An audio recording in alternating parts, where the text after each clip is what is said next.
JD Vance absolutely destroys Kristen Welker after trying to insult him on live TV, okay? I'm just letting you know there are, in fact, some sensitive topics talked about in this video. So if you're a sensitive, soft, cupcake-eating type of person, this ain't for you. Without further ado, let's ride! Now is Senator JD Vance, a top finalist to be former President Trump's running mate. Senator Vance, welcome back to Meet the Press. Good morning. Thanks for having me. Thank you so much for being here. I want to talk to you about the immunity ruling and the implications. This is what Donald Trump said last year about wanting to target his political opponents. Take a listen. I will appoint a real special prosecutor to go after the most corrupt president in the history of the United States of America, Joe Biden, and the entire Biden crime family. Senator, if former President Trump were to win, if you were to be his vice president, would you support him appointing a special prosecutor to go after his political enemies, the Bidens? Well, first of all, Kristen, I find it interesting how much the media and the Democrats have lost their mind over this particular quote. Donald Trump is talking about appointing a special prosecutor to investigate Joe Biden for wrongdoing. Joe Biden has done exactly that for the last few years and has done far more in addition to that to engage in a campaign of lawfare against his political opposition. I think what Donald Trump is simply saying is we ought to investigate the prior administration. There are obviously many instances of wrongdoing. The House Oversight Committee has identified a number of corrupt business transactions that may or may not be criminal. Of course, you have to investigate to find out. So I think Donald Trump saying, look, let's do the basic work of investigating wrongdoing is a totally reasonable thing for him to do. And frankly, the Biden administration has done far worse. So if you think that what Donald Trump is proposing is a threat to democracy, isn't what Biden has already done a massive threat to our system of law and government? Senator, just to be very clear, though, Joe Biden didn't appoint a special prosecutor. The Attorney General did that. Trump was indicted by grand juries. He was found guilty by a jury of his peers in New York. But can we just go back to the... They always got to bring that up. That's the only type of weaponry that they have. Back to the video. Question here. Would you support him taking such an action? It sounds like you're saying, yes, you would. I would absolutely support investigating prior wrongdoing by our government. Absolutely. That's what you have to have in a system of law and order, Kristen. But I have to reject the premise here. Joe Biden appointed the Attorney General, Merrick Garland, who, of course, answers to Joe Biden, can be fired by Joe Biden. So the idea that the Biden administration has nothing to do with the appointment of the special prosecutor, I think, completely betrays a misunderstanding of how our system of government actually works. And of course, Kristen, we have to make this point, Kristen, that the prosecution of Donald Trump in New York, which I think now is fundamentally been thrown in doubt by this immunity case, it was one of the main guys was a Department of Justice official in the Biden administration who jumped ship to join a local prosecutor's office to go after Donald Trump. And yet the DOJ told doesn't make you question the legitimacy of the prosecution. That's a problem. Well, Senator, that happens all the time. People are appointed from Washington, but the DOJ told Congress, testified this week Kristen, that it reviewed it happens. Hold on, Senator. Are you really saying, Kristen? Senator, let me finish my sentence. All then the I'll time. let you finish. Hold on. The number. Let me just finish this. The DOJ told Congress this week it reviewed all communications since Biden took office and found no contact between federal prosecutors and those involved with that case in New York. Can you stick to the substance of the question, though? Let me just ask, because I just want to stick with this line of theory that you are. You just want to stick with your agenda. And you want to spread that along your news network and to everybody else to get them to side with you. Back to the video. Now, we gonna keep it real on this channel. We gonna keep it real. Back to the video. Which is, you are saying it's not okay for Joe Biden to weaponize the Justice Department. If it's not okay for Joe Biden to weaponize the Justice Department, as you say, which there's no evidence of that, why is it okay for Donald Trump to do that?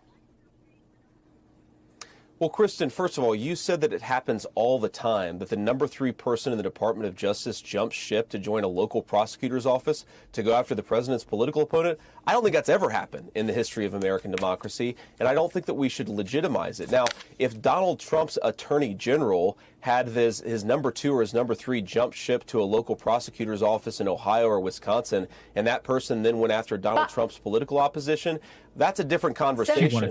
All he's suggesting is that we should investigate credible arguments of wrongdoing. That's all that Donald Trump is saying. That is not a threat to democracy. That's merely reinforcing our system of law and government. Bottom line, you are okay with Donald Trump appointing a special prosecutor to go after his political enemies, which would include Joe Biden. You're just, to button that up, it sounds like you're saying yes. Let me move on, though, to my next question. I want to talk to you about the Heritage Foundation. It's a conservative think tank in Washington. It shapes the agenda they would like to see in a Trump second term. The president said this after the Supreme Court's ruling this week. Take a look. We're in the process of taking this country back. No one in the audience should be despairing. No one should be discouraged. We ought to be really encouraged by what happened yesterday. We are in the process of the Second American Revolution, which will remain bloodless if the left allows it to be. Do you support those calls for a revolution, and would political violence ever be justified? Well, of course, political violence is never justified, Kristen. You'll have to ask the president of the Heritage Foundation to defend his remarks if you'd like to do that. I will say, look, the Heritage Foundation does a lot of good work. It does a lot of things that I... Did she just ask? I'm sorry, guys. Did she just ask, will political violence be justified? What is wrong with these people? Yo, is it just me? Drop in the comment section. Is it just me, or is that a dumb question? I'm sorry. But back to the video. I'm sorry. Disagree with a lot of things that I agree with. But the Heritage Foundation is a nonprofit organization that works on public policy. And I think it's an important part of how D.C. functions and operates. We'll continue to have important conversations in the Republican Party with a whole host of think tanks from the right and from the left as we craft public policy. That's the way the city works. And again, I'm not going to be the person who serves as the spokesperson for the Heritage Foundation. I don't have any affiliation. Sounds like you're distancing yourself from those comments, that talk of political violence. Look, Kristen, I certainly don't think political violence is justified. That's certainly actually not what I think that Kevin Roberts was saying to begin with. But again, have him on your program to defend what he said, and I think that's the best thing to do. Let me ask you specifically about Project 2025 for our viewers so that they know. Here we go. It's basically a policy blueprint for a second Trump presidency. It's supported by the Heritage Foundation and other conservative groups.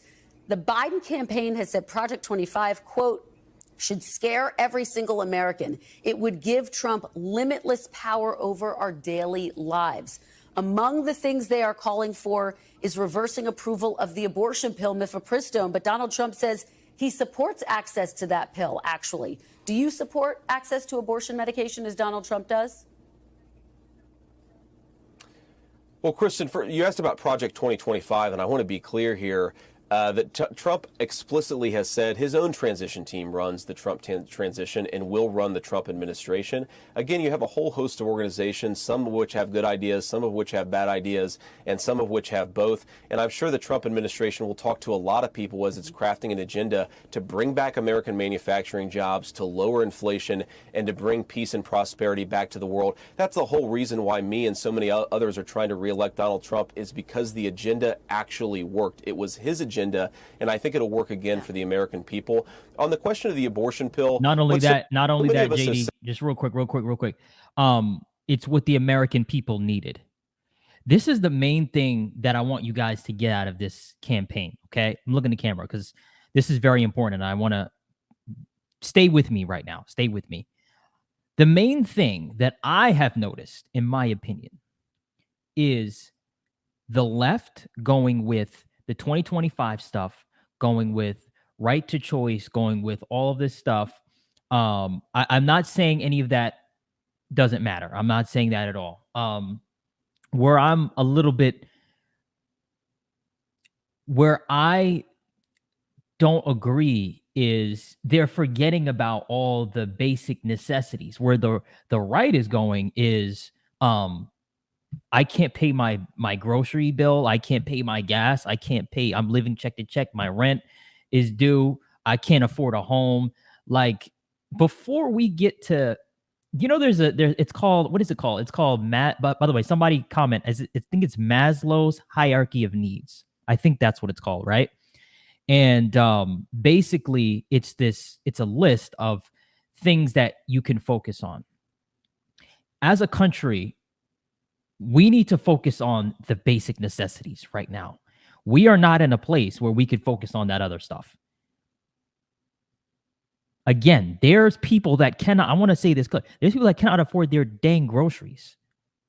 And again, I'm not trying to just put that on the president, but because absolutely you should definitely not be dependent on one man to do something. But at the same time, like, it's gotten to a point where it's ridiculous now, right?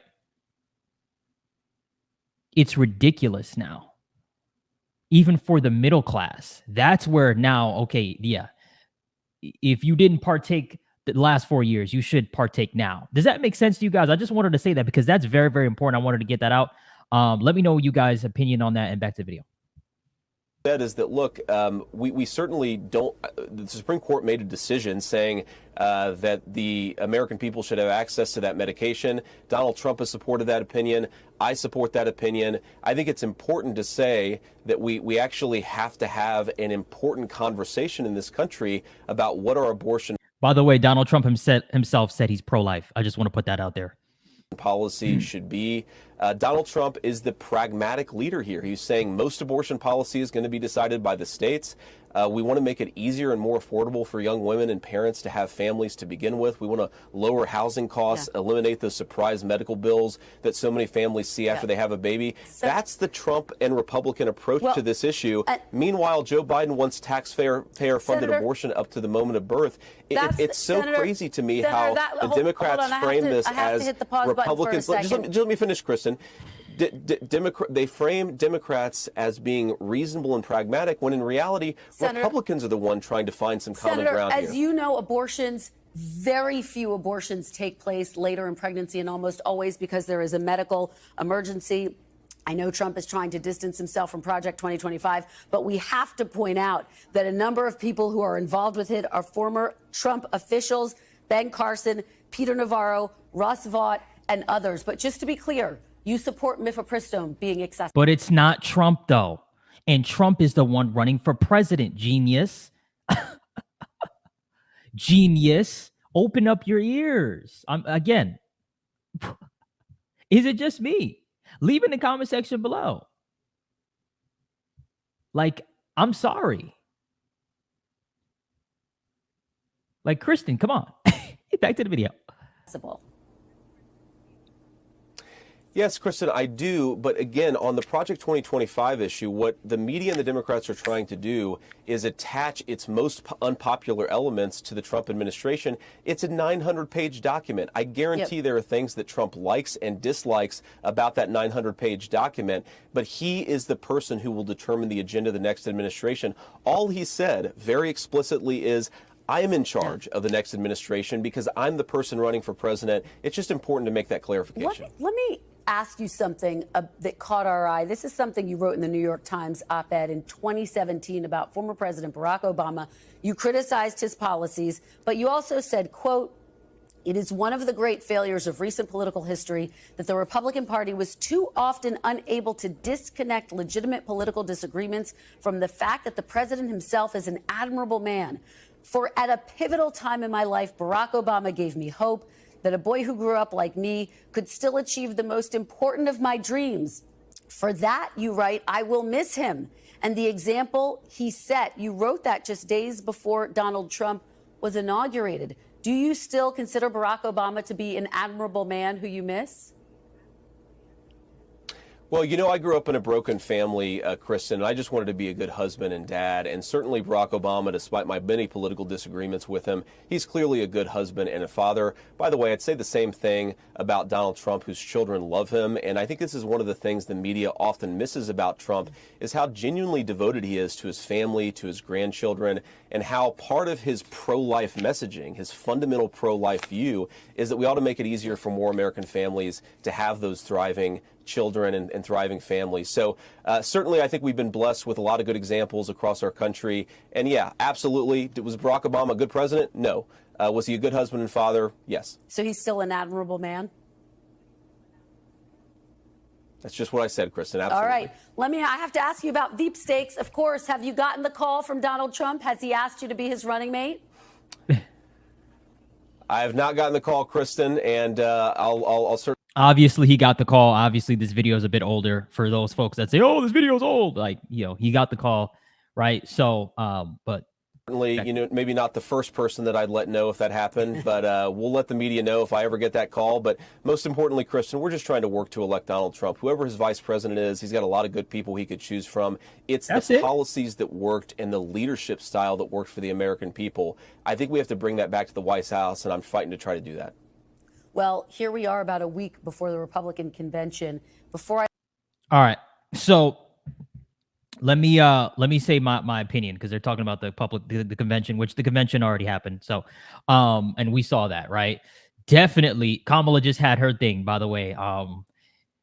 It's not even a comparison. I don't think it's not the official. I think the official one is August 19th or something. Somebody can comment and correct me if I'm wrong.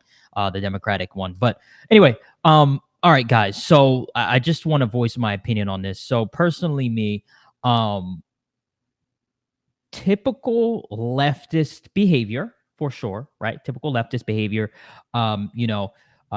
Kristen here basically trying to push her agenda and trying to cut JD Vance off from saying his piece, not really bringing up any significant points. Now, let me explain something to you guys. If she were to acknowledge some of what JD Vance was saying, I would have a bit more respect for her, right? I want to be clear. I'm not out here saying, if you're Democrat, and it's just about respect, right? It's just about having enough respect enough to acknowledge. That's the thing, that all the lies and the gunk is just so far up these people's brain. They can't even process the information properly and then relay it properly, because literally, even just now, JD Vance said, yeah, he wasn't a good president, but Barack is a good father, right? And nobody could take that away, right? And that's really how you're judged, right? I mean, that's very important. And obviously being president is extremely important as well. So I'm not taking that away from being the president. But and then she tried to say, well, I think she said, is he a good man though, or something like that, right? So to try to, get an answer out of him to see if he would fold. Like, come on. We're grown people. We're grown-ups here. We could agree to disagree, but don't try that nonsense, right? So anyway, that's just my personal opinion. Let me know what you guys think in the comment section below. Forget about my opinion. Let me know what you think. I get active on those comments, all right? Thank you guys for watching. Make sure you kick the like button and punch the subscribe button for more. Until next time, peace.